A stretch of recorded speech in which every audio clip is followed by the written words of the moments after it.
वर्षांच्या आपुलकीचं एक नवं नातं.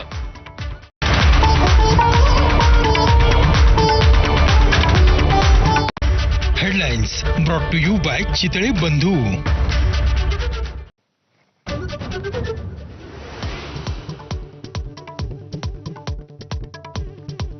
समाजवादी पार्टीचे आमदार अबू आझमींना औरंगजेबाची स्तुती भोवली.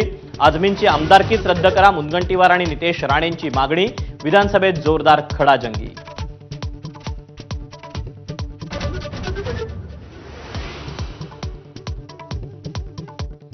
कोरटकर सोलापूरकरवर कारवाई कधी, विरोधकांचा सवाल.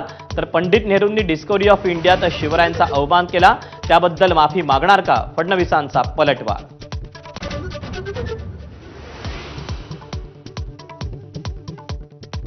विधिमंडळ नीट चालण्यासाठी निलंबन झालं असेल तर हरकत नाही, अबू आझमींचं स्पष्टीकरण. वादग्रस्त किंवा ऐतिहासिक दाखले नसलेलं काहीच बोललो नसल्याचा दावा. न्यायासाठी संघर्ष करण्याचा निर्धार.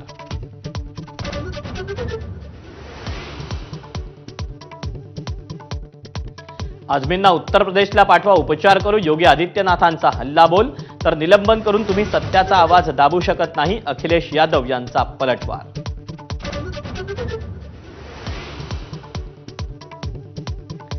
लाडक्या बहिणींना 2100 रुपये कधी देणार, विधान परिषदेत सतेज पाटील, अनिल परब यांचा सरकारला सवाल. तर या अधिवेशनात अर्थसंकल्पात देऊ असं म्हटलं नव्हतं, आदिती तटकरेंचं स्पष्टीकरण.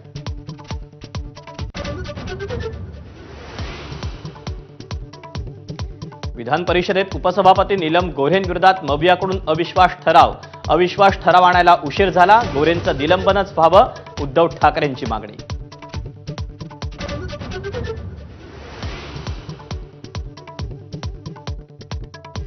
कृषी मंत्री माणिकराव कोकाटेंना मोठा दिलासा. नाशिक सत्र न्यायालयाकडून शिक्षेला स्थगिती. अपील सुरू असेपर्यंत आमदारकीवरचं संकट दूर.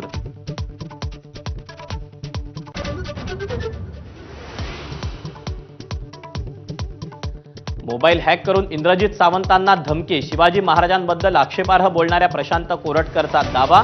नागपूर पोलिसांच्या सायबर सेलमध्ये लेखी तक्रार.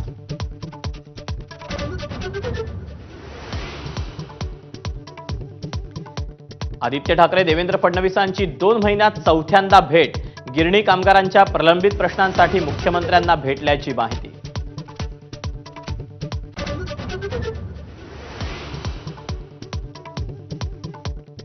बीडमध्ये 5 वर्षात तब्बल 276 खुनाचे गुन्हे. मुख्यमंत्री देवेंद्र फडणवीस यांचं सभागृहात लेखी उत्तर. 260 शस्त्र परवान्यांपैकी 199 परवाने रद्द करण्यात आल्याचीही माहिती.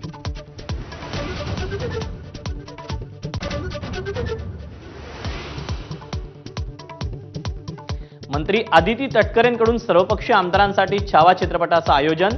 शिंदेंसह शिवसेनेच्या सर्व आमदारांची पाठ, तर ठाकरेंचे 3 नेते उपस्थित.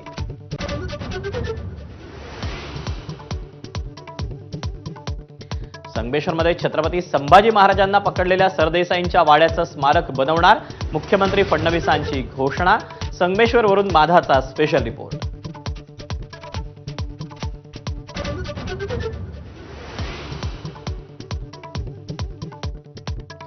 जात पडताळणी, डोमिसाईल, नॉन क्रिमिलियरसह सर्व शासकीय प्रतिज्ञापत्रासाठी आवश्यक 500 रुपयांच्या स्टॅम्पमधून अर्जदारांची सुटका.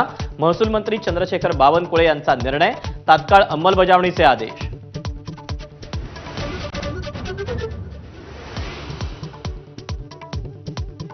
स्वातंत्र्यवीर सावरकर हे इंग्रजांकडून पेन्शन घेत असल्याच्या वक्तव्याप्रकरणी राहुल गांधींना 200 रुपयांचा दंड. 14 एप्रिल रोजी कोर्टात हजर राहण्याचे लखनौ कोर्टाचे आदेश.